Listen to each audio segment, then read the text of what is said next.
All right, folks. Thanks for checking out the video. I want to talk today about the Senate confirmation hearing that took place today, January 14th, 2025, for Secretary of Defense nominee Pete Hegseth. Now, ever since Donald Trump announced Pete Hegseth as the presumptive next Secretary of Defense, pending confirmation, the Democrats have been using sort of unfounded rumors and innuendo to try to smear his character. Now, Rush Limbaugh used to say that politics is showbiz for the ugly. And that pretty much sums up the hearing that we saw today. There was very little of actual substance. I watched or at least listened to most of the hearing today, and at least from the Democrats, it was just the same attacks over and over again. I mean, you would think that if they had so much dirt on this guy that they could at least come up with a new line of attack, but they never did. So I'm going to play a few clips here, and we'll talk a little bit about it and whether or not I think Pete Hegseth ultimately will be confirmed as the next Secretary of Defense. So the first clip I'm going to play here is an exchange between Illinois Senator Tammy Duckworth and Mr. Hegseth. Thank you, Mr. Chairman. And also Secretary Mattis had to have this waiver as well.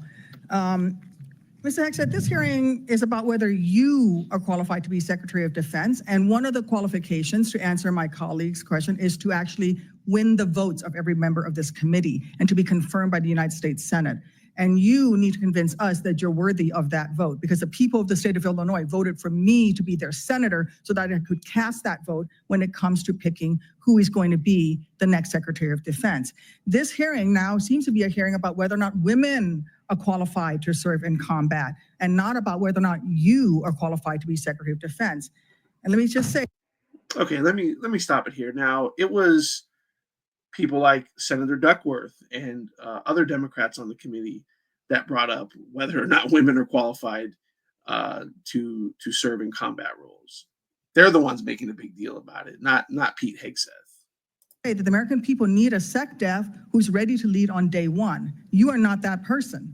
Our adversaries watch closely during times of transition, and any sense that the Department of Defense that keeps us safe is being steered by someone who's wholly unprepared for the job puts America at risk, and I am not willing to do that. With that in mind, Mr. Hegseth, I want you to try to explain to the American people, this committee, who have to vote for you, and to our troops who are deployed around the world, why you are qualified to lead the Department of Defense. We already know that you've only led the largest, a 200-person organization. We already know that you so badly mangled a budget that after you left, they had to bring in a forensic accountant to figure out what went wrong.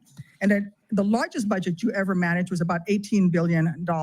You know, that is about 51,560 times lower than the Department of Defense budget of $825 billion. $16 million is 51,568 times smaller than the defense budget. Please describe to me, Mr. Hegseth, you talk about DOD passing an audit.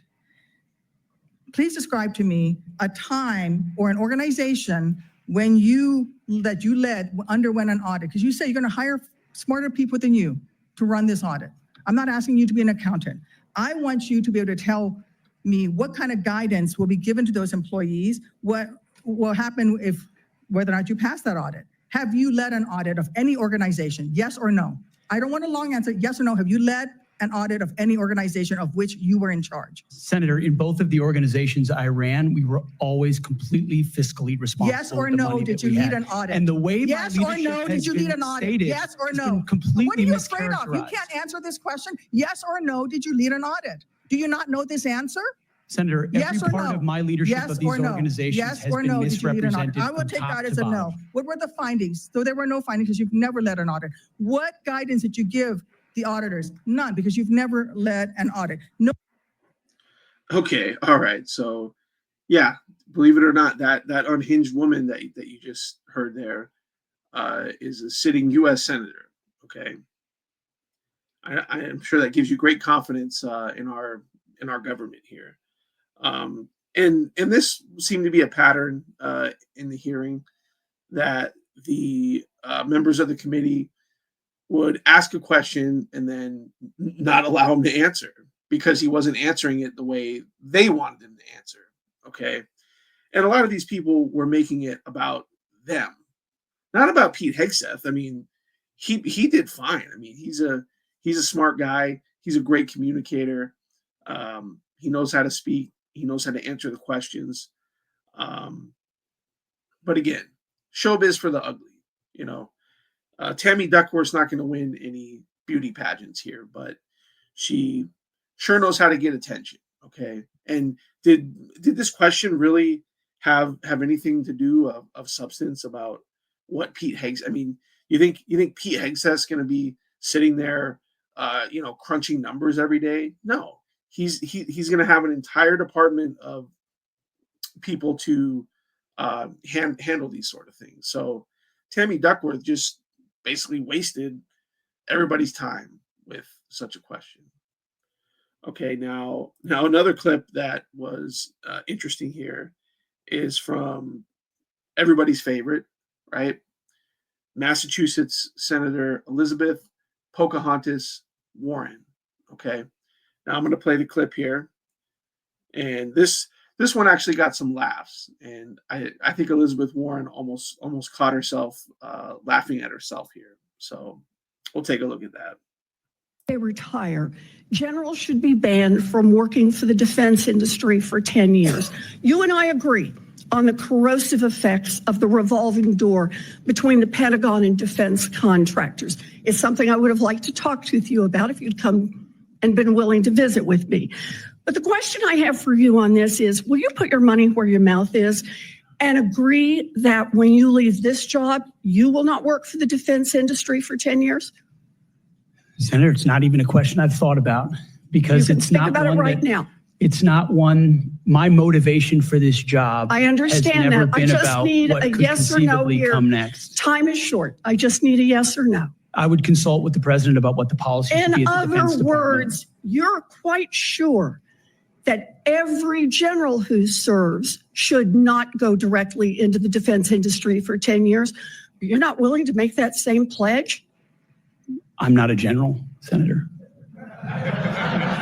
You'll be the one, let us just be clear, in charge of the generals. So you're saying sauce for the goose, but certainly not sauce for the gander? I would want to see what the policy of the president I'll is. bet you would. Thank you, Senator Warren. Senator Tuberville. Okay, now what that had to do with him being qualified to be Secretary of Defense, I don't know. I'm still trying to figure that out. But again, Elizabeth Warren, just like Tammy Duckworth, they're speaking to their base. They're just trying to get sound bites in. They're not actually here to, actually find out what Pete Hegseth's mindset is going into the job, his qualifications, his background, things that he's experienced as an actual on the ground combat veteran. They're just in there, and you know what? I mean, it's fine. I mean, it's clear that a lot of these Democrats have learned nothing after the absolute shellacking that they just took a little more than 2 months ago in the last election. So Tammy Duckworth, Elizabeth Warren, they come from blue states. Their seats aren't ever going to be really in danger. So again, they're just looking to fundraise off this. They're just looking to get their sound bites in. Now, of course, there are some, of course, Republicans on the committee, and there was an interesting exchange here from Oklahoma Senator Mark Wayne Mullen, a guy I've had some disagreements with in the past, but credit to him here for what he had to say. So I'll play that, and then we'll talk a little bit about that as well. And when we start talking about qualifications for if you're qualified for it, could the chairman tell me what the qualifications are for the Secretary of Defense? Mr. Chairman, could you tell me what the qualifications are for the Secretary of Defense? I'd be happy I'll read it. for you to do that. Yeah. Let me read it for you because I Googled I it. was getting some advice from I my understand second that. in command. Yeah, but I'm just making a point because there's a lot about qualifications. And I think it's so hypocritical of senators, especially on the other side of the aisle, be talking about his qualifications, not being able to lead the secretary or be the Secretary of Defense, and yet your qualifications aren't any better. You guys aren't any more qualified to be the senator than I'm qualified to be the senator, except we're lucky enough to be here. But let me read you what the qualifications of the Secretary of Defense is, because I Googled it and went through a lot of different sites, and really it's hard to see. But in general, the U.S. Secretary of Defense position is filled by a civilian. That's it.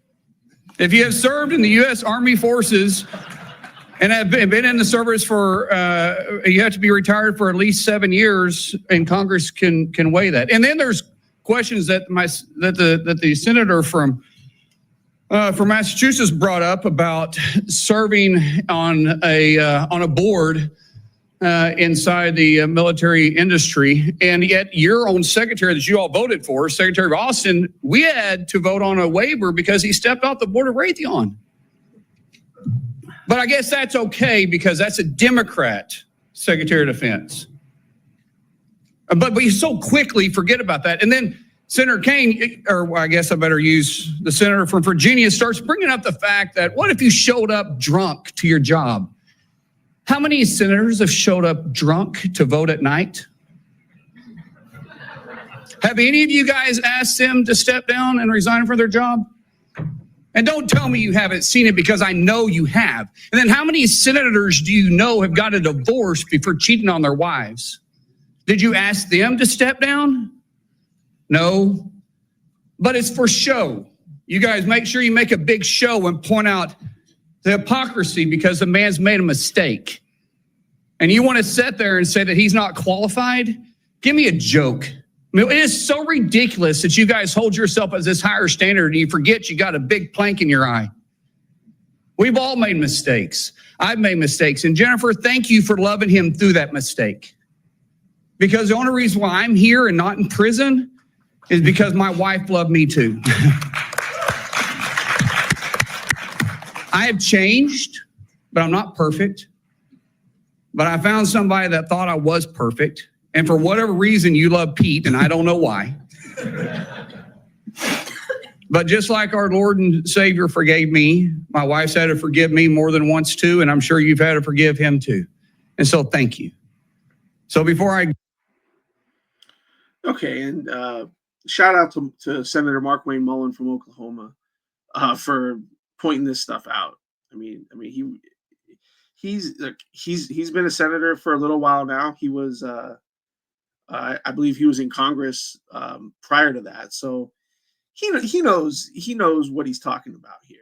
And you saw the camera cut to Tim Kaine, the senator from Virginia, and he was there shaking his head. He knows he's when he was talking to Pete Hegseth earlier that he's full of it. He knows, just like Senator Mark Wayne Mullen said, that there's plenty of senators who have shown up drunk to vote and probably have alcohol problems of their own. So, they get up there and they pontificate and they act like they're this moral authority and this and that, but they really aren't. Now, at the end of the day here, will Pete Hegseth be confirmed as the next Secretary of Defense? I believe he absolutely will. Republicans have a majority in the Senate, and at this time, it appears every Republican is going to vote to confirm. And I believe once that becomes apparent, that he will also receive at least a handful of votes to confirm from Democrats. So I think ultimately he'll be confirmed with somewhere between 57 and 60 votes. But time will tell. We'll see. But in any case, that's what I think. Let me know what you all think. And as always, We'll see you on the next one.